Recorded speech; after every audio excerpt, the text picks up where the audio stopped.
everyone, it's Alice, and today we are doing another book haul because of course we are. So I got a bunch of new books, which is always very exciting, and it was my birthday in September, and I may have gone a little bit overboard. But when I think about it, I kind of do that even when it's not my birthday, so that's probably just an excuse, but I got a lot of new books and I have a lot to show you, so let's just get into it. Let's start with a couple of historical fiction books. The first one I got is The Dovekeepers by Alice Hoffman, and I got this because several of you have recommended it to me when I have many times mentioned how much I love Alice Hoffman's writing, and you guys told me it's good, so here it is. This is set in 70 CE, and it follows the lives of 4 complex and independent women during the siege of Masada, which I'm pretty sure was a real thing, so this is at least inspired by real events. And I think it lasted over several years, so I think we follow these women for several years, and that's all I really know. I just love Alice Hoffman's writing. I think she's such a good storyteller, and this sounds like a really interesting story. I don't think I've ever read a historical fiction book set during this time, so that'll be interesting. I don't really know a lot about this siege, so maybe I'll learn some things. I don't know, but I'm very excited to read this, and I'm also extra excited because so many of you told me it's really good. Secondly, we have The Familiar by Leigh Bardugo, which came out earlier this year, and I am super excited to have this. You may know that Ninth House is one of my favorite books, so I'm just excited to read something else by this author. Although I'm not expecting the same thing as Ninth House at all, because this is a completely different kind of story. It's set in Spain during the Spanish Golden Era, and we're following a servant who works for this family, and it appears like she has some sort of magical abilities. I don't really know what those magical abilities are, but it says that she can do little miracles, whatever that means. And when the family finds out about her gift, they demand that she use her gift to, I guess, up the family's social position, which at first is fine, but then eventually this attracts the attention of either the royal family or someone close to the royal family, and yeah, it seems to get a little bit messy, I guess. It sounds really good though. I'm excited to read something else by Leigh Bardugo, and the setting sounds really good. I have really high hopes for this. I have a good feeling about it. I also love this cover, and I love this little, like, scorpion coming out here. It's so good. Then we have a pretty big fantasy section, starting with this very chunky one. This is The Will of the Many by James Islington. I got this because it seems a little bit dark academia-esque, and I'm always into that. It's set in a fantasy world, I'm assuming, based on these maps, and it's set mostly at this elite school run by the Empire, and our main character goes to this school and he tells everyone that he is an orphan, but it appears like maybe he's not. I think he tells everyone that his family died in a tragic accident, but actually they were killed by the Empire, or the Empire had something to do with his parents' death, and he's there to sort of infiltrate the system, and I guess he's not just there for learning, he's there for revenge, which sounds very interesting. I have heard some really good things about this though, so I'm excited to read this, although it is quite chunky. I think it's like 500, no, it's closer to 600 pages. And I can see in the back here, there's like a list of the characters, and there's a lot of them, and a glossary. So that's intriguing. I'm excited to see this world though, and the school, and I have a good feeling about it. So yeah, hopefully I'll like it. I also really like this cover with the broken pillars. It's really good. Secondly, we have An Education in Malice by S.T. Gibson, which again has an excellent cover, and again we have a little bit of dark academia in it, but I also think we have vampires. It's set at an ancient college in the hills of Massachusetts, and of course we're following a main character who has gotten into this super elite school. And I think on her first day at the school, she is drawn into this rivalry with this other girl. And I think both of them sort of end up in the confidence of this like poetry professor or something. So we have that going on as well. How the vampires come into this, I have no idea, but I'm intrigued to find out. And I also do believe that this has a little bit of like a sapphic romance to it, which I am into. It also says on the back here, love is sacrifice. One of us was always going to bleed for the other, which is intriguing. To be honest, I don't have like super high hopes for this because sometimes with these books they're a little bit hit or miss for me, but it's one that's been on my radar for a really long time and I just want to read it and find out what I think. And I also found it in this beautiful edition and I had to get it. I feel kind of the same way about this next book that I picked up. It's A Study in Drowning by Ava Reid. And I've just been seeing this around and I've always been intrigued by it since I first heard about it. And honestly, the reviews are kind of mixed, but I just want to try it and see what I think. I think this follows an architecture student. I'm getting like a historical fiction vibe from this, but I don't actually know if it is historical fiction. But we're following this architect student who is the only girl in her class.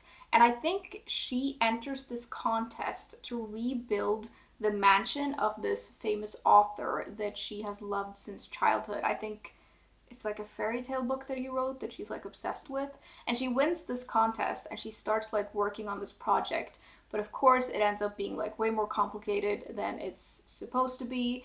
And there's something about this literature student who's also there and is looking into this author's past, and it says something about dark forces keeping the both of them from like doing their work. I don't really know what that means, but it sounds interesting. I don't always love reading YA, but sometimes with books like these that seem a little bit gothic, it can work for me, and usually I end up enjoying these kinds of books even if I don't love them. Now, I did read some reviews for this, and it appears like a lot of people think this is like dark academia, and then they're really disappointed when it's not. So I'm aware that that's not what this is, but it seems kind of gothic. I think the story sounds interesting, and I'm wondering what's gonna happen. I'm also wondering if there's a romance element in this book. I don't really know, but I guess I'll read it and find out. Then I got The Magicians by Lev Grossman, and this is, again, a book that I've been eyeing for a while. And I was at a bookstore and I saw this edition, which I've never seen before, and I love it. And I thought, that's a sign for me to get this book, which, like, it doesn't take a lot for me, does it? It sounds really cool though. It's a sort of coming of age story, and it's about this senior in high school who's obsessed with these fantasy books, and then he finishes high school and he gets into this like mysterious secret like elite school in New York, and I think they teach magic, and I'm wondering if we follow him through all of his college years, because it says something about him finding out that the fantasy world in the books that he loves is actually real. And that sounds so cool to me. Of course, this world ends up not being what he expected, I think, but it just sounds really cool. Next, we have this book, which has an excellent cover. This is The Bone Houses by Emily Lloyd-Jones, and this is set in this remote village where we meet this 17-year-old girl whose parents have died, and I think she lives with her siblings, and they all get by working as grave diggers in the town's like graveyard. And that sounds quite grim, and it sounds even more grim because apparently the dead in this town don't always stay dead, so I guess I don't know, their job is quite complicated. Then this new person moves into town, and I think they're like a map maker, and this seems to like stir the undead and like make a lot of them, I guess, get up from their graves and go after this person. I don't really know, but it sounds intriguing and a little dark. Now, the undead in here are referred to as bone houses, so I'm wondering if they're like skeletons walking around or if they're like full-blown zombies, because I'm actually terrified of zombies. Skeletons are fine, like that's fine, but there's something about zombies that really freak me out, so ooh, I don't know. We'll see how this goes. Hopefully it's not too spooky for me. I guess we'll see. Last of the fantasy, we have Keeper of Enchanted Rooms by Charlie N. Holmberg. Sometimes I come across like names that are also names in Norwegian, and it's really difficult for me to say it in English because I can't tell if I'm saying it right. I guess Holmberg in English. Either way, this is set in Rhode Island in the 1800s, and we're following this writer who is estranged from his family, and then I think he inherits this remote house, which he's really surprised by, and then he moves there and he's like, sounds great, I'm gonna make this my home. And then it seems like the home or the house won't let him leave, whatever that means. I think he ends up asking for help from this expert who, like, what she does is like she tames these kinds of houses, which sounds interesting. And I love books where we have these kinds of cool houses where it's almost like they have their own personality. I don't know if this is what this is going to be, but I'm hoping it is. And yeah, I do think there's a little bit of a romance element in here, so I'm guessing these two people maybe, I don't know, there's some sparks flying. I don't know, it just sounds really magical and a little whimsical. Next, we have a couple of sci-fi and dystopian books. Starting with this classic, I got Fahrenheit 451 by Ray Bradbury. And no, I haven't read this book. I know, I'm just a person, I haven't gotten to every single book in my life, but I've wanted to read this for ages. It's like, obviously a classic science fiction dystopian novel, and I love those, so I'm super excited to have this. It says it follows a man who works as a fireman, and his job is to destroy the most illegal of objects, namely books and the houses where books are kept, I guess. And he's just going about his day, doing his job. He's living a normal life, I guess. He has a wife and kids, and everything is fine. But then this neighbor, a new neighbor, moves into his neighborhood, and he comes into contact with this person and they talk, and through their talks, I think this person sort of shakes his whole foundation of what he believes. And obviously a book about burning books is going to be really interesting, I think. The other one that I got is The Children of Men by P.D. James, which, although I've read a couple of books by this author, I had no idea that they'd written this kind of book. So I saw this in a bookshop and I was like, that sounds intriguing. And I already know that I like this author's writing, so I think it could be really good. It's a dystopian book and I love those.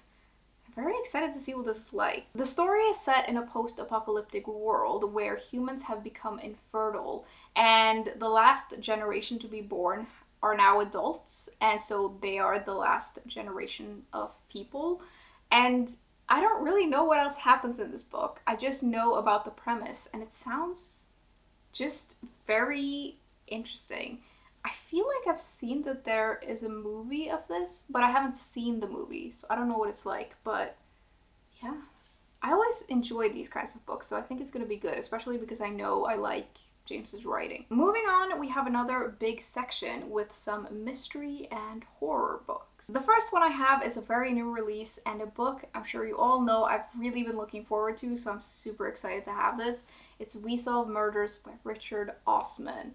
And I'm just excited about this because I loved the Thursday Murder Club series. It follows a detective duo in the form of this retired man who's all about his habits and he's living a very peaceful life, and his daughter-in-law who is all about adrenaline and adventure, and I think she works in security or something.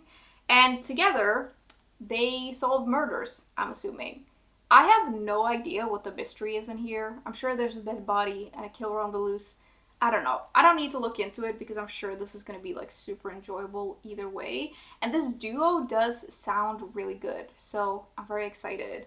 Osman's writing is quite humorous usually, so I'm excited about that as well. And I do like the fact that he started a new series and didn't just keep going with the Thursday Murder Club, because I really feel like that series rounded off in a good place and it's time to do something new. So super excited to have this. The next one I got is also a new release, also by an author I already know I like. It's The Examiner by Janice Hallett.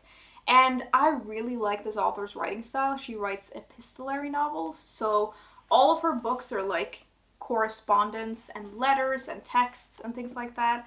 and I just really get on with it. And out of all of her books, this seems to be the most perfect for me because it's about a group of university students at this university, and we all know how much I love an academic setting. Apparently, these students are a part of this like multimedia art program, and they're all a real headache to the teacher, who kind of seems to hate them a little bit.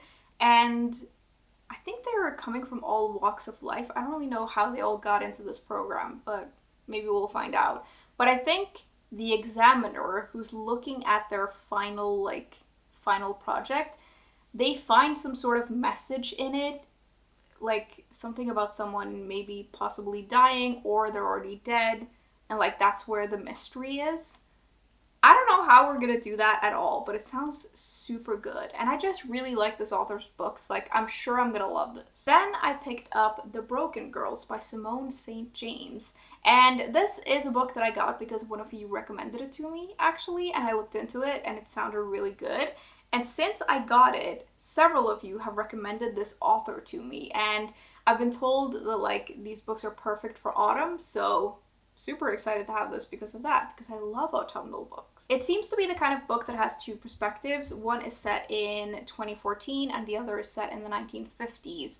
And in 2014, we're following this journalist who is obsessed with her sister's death, who died 20 years earlier. And I think her sister was found in this field outside of this school, but it's like the ruins of the school. And then the 1950s perspective is set, I'm assuming, at the school. And it's like a school for unwanted girls and troublemakers and girls who are too smart for their own good. And we're following a group of 4 girls, I think, and then one of them goes missing. Honestly, it sounds absolutely perfect for me, and I'm trying not to have too high expectations, but sometimes you pick up a book and you just get this feeling that you're gonna love it. So hopefully I will. I really want to try and read this over the next couple of weeks because you guys have said that it's perfect for autumn, I should read it during autumn. I really went in for the dark academia school settings type of books this month, and here is another one. It's 4x4 by Sara Mesa.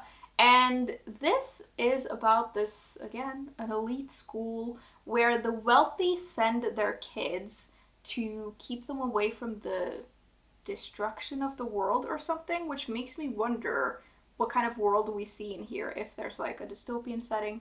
I don't really know, but we're following, I'm assuming, some of the students who go to the school, and then of course there is a disappearance, and there's a little bit of a mystery. I get the sense that this is a little bit of a weirder type of book. I don't really know what I'm basing that on, but I'm just getting that vibe from it, and it is translated from Spanish, which is really cool, and I don't know, I've never heard anyone talk about this book, I just thought it sounded intriguing. The last 2 mystery books that I got are both by the same author. The first one is The Twisted Ones by T. Kingfisher, and this seems to be perfect for spooky season, so I really should read it during spooky season. It's set in rural North Carolina, and we're following this main character named Mouse, who goes, I think, to her grandmother's cabin or house or something. It's in the woods. She goes there to clean out the house after her grandmother has passed, but her grandmother was a hoarder, so that's quite the job. While she's cleaning, though, she comes across this diary, which appears sort of incoherent, but then there's something in it that really scares her.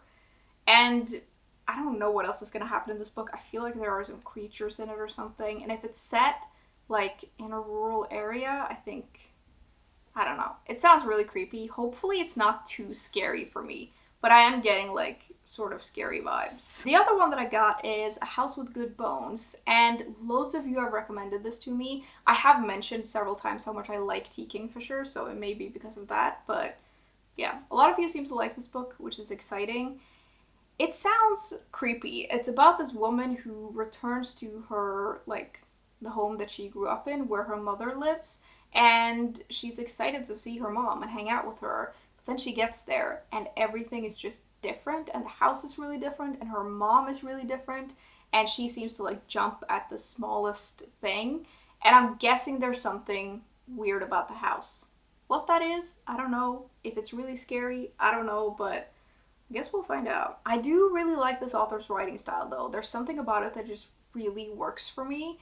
I have quite a lot of her books unread on my shelves now though, so I should like start actually making my way through them and not just buy new ones, but she has so many that sound so good and I just keep getting them. Lastly, we have a couple of nonfiction books. The first one being this absolutely beautiful book. This is Floriography by Jessica Roux, and it says here it's an illustrated guide to the Victorian language of flowers.